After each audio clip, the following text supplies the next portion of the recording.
Hello everyone. In last topic we had talked about shape of cells. Now today we are going to start our new topic, that is size of cells and cell structure and functions. So let's get started. First, starting with size of cells.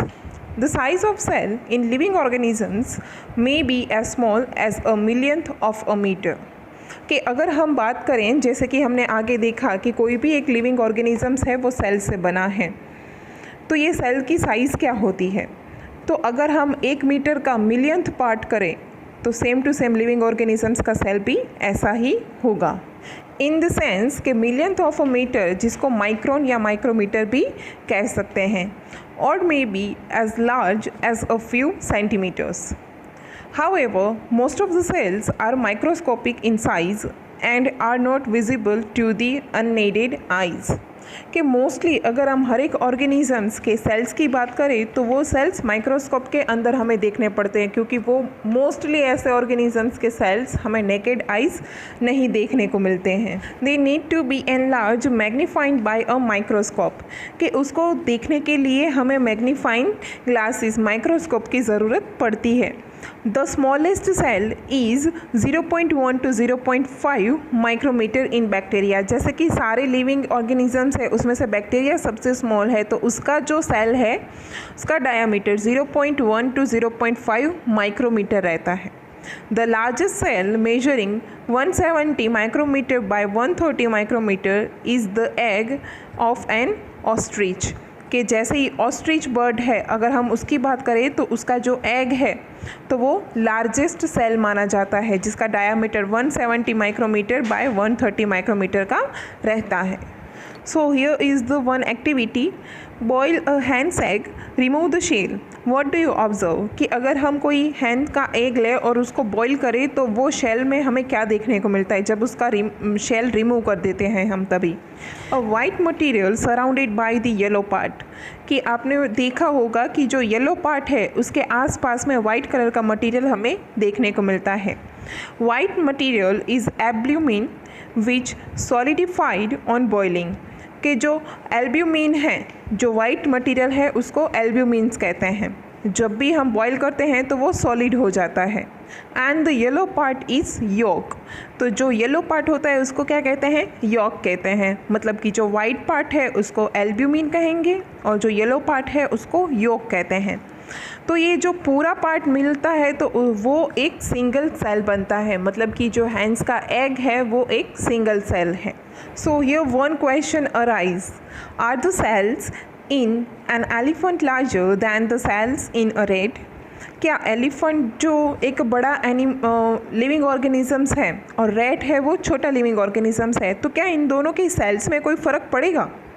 The size of cells has no relation with the size of the body of the animal or a plant. कि जो sales की size है वो matter नहीं करती है, चाहे वो बड़ा लिविंग ऑर्गेनिज्म हो या तो छोटा हो. It is not necessary that the cells in the elephant be much bigger than those in a rat. कि कोई भी ऐसी चीज़ नेसेसरी नहीं है, उसके बॉडी रिलेट नहीं करता है, चाहे वो बड़ा एलिफेंट हो या तो छोटा रैट भी क्यों ना हो. The size of the cell is related to its functions, कि साइज़ कहाँ पे मैटर करता है कोई सेल का, तो उसका फंक्शन क्या है. हमारी बॉडी में जितने भी सेल्स हैं तो हर एक सेल्स का फंक्शंस भी अलग रहेगा. जो हमने लास्ट वीडियो में देखा, जब शेप्स ऑफ सेल पढ़ रहे थे तभी हमने WBC, नर्व सेल्स और मसल सेल्स के बारे में देखा. तो जैसे उसका शेप चेंज होता है तो उसका फंक्शन भी चेंज होता है. तो सेम यहाँ पे भी वैसा ही होगा, उसका साइज़ जैसे चेंज होगा तो उसका फंक्शन के अकॉर्डिंग की उसका साइज़ मैटर करता है. For example, nerve cells both in the elephant and rat are long and branch. कि हमने देखा कि हमारी बॉडी में सबसे बड़ा सेल कौन सा होता है, तो वो नर्व सेल्स होता है, जिसको न्यूरॉन्स भी कहते हैं. तो सेम वो चीज़ एलिफेंट में भी होगा और रेट में भी होगा. तो वो दोनों में शेप उसका कैसा रहेगा, तो लॉन्ग ही रहेगा और ब्रांच रहेगा. They perform the same function that the transferring messages, कि दोनों के अंदर जो फंक्शन है वो तो सेम रहेगा. उसका फंक्शन क्या है, तो कि मैसेज ट्रांसफ़र करना. मतलब कि जो बड़ा एनिमल हो चाहे छोटा एनिमल हो, तो हर एक के अंदर जो फंक्शंस हैं वो तो हर एक सेल का सेम ही रहेगा, और फंक्शन सेम होने की वजह से उसका साइज़ भी डिफ़र हो जाएगा। Now moving towards cell structure and functions, कि सेल का स्ट्रक्चर कैसा है और उसका फंक्शन क्या है।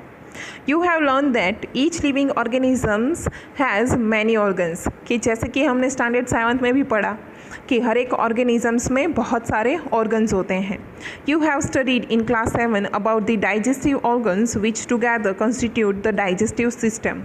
जैसे कि हमने डाइजेस्टिव सिस्टम पढ़ा था, तो उसके अंदर क्या होता है कि हर एक जो ऑर्गन्स है वो साथ में मिलके एक सिस्टम बनाते हैं। तो डाइजेस्टिव सिस्टम में हमने कहाँ से, माउथ से शुरू किया था एनस तक, तो ये सारे ऑर्गन्स है वो साथ में मिल गए तो बना पूरा एक सिस्टम।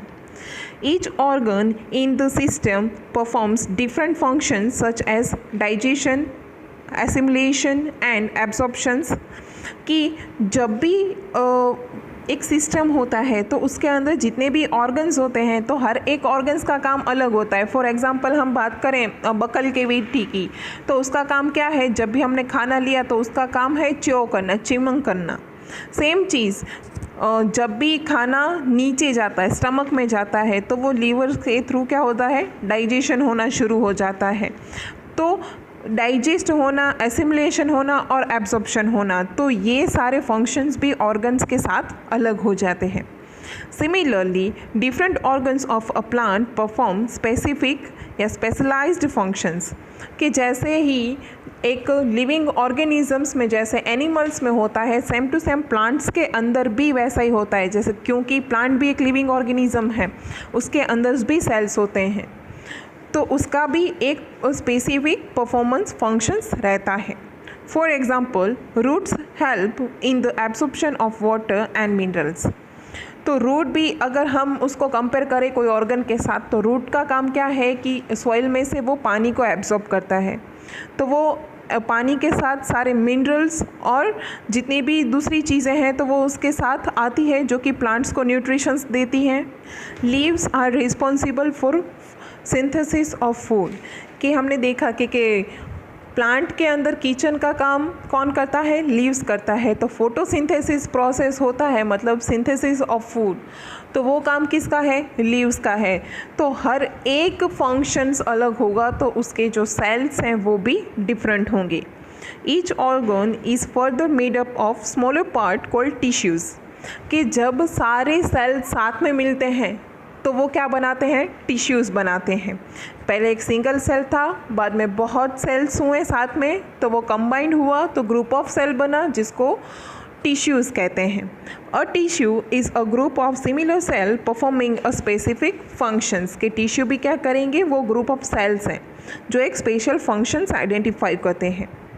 पहले realise that an organ is made up of tissues which in turn are made up of cells. The cells in a living organisms is the basic structure of unit।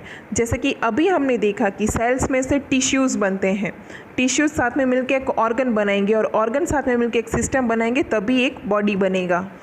तो यहाँ पे एक चीज़ तो क्लियर हो गई कि कोई भी लिविंग ऑर्गेनिजम्स है उसका बेसिक स्ट्रक्चर यूनिट कौन सा है, सेल्स है। तो आज हमने साइज ऑफ सेल्स के बारे में बात किया और सेल्स का स्ट्रक्चर और उसके फंक्शंस के बारे में बात किया। नेक्स्ट वीडियो में हम उसके पार्ट्स की बात करेंगे। तब तक के लिए ये लर्न करते रहिए। Thank you.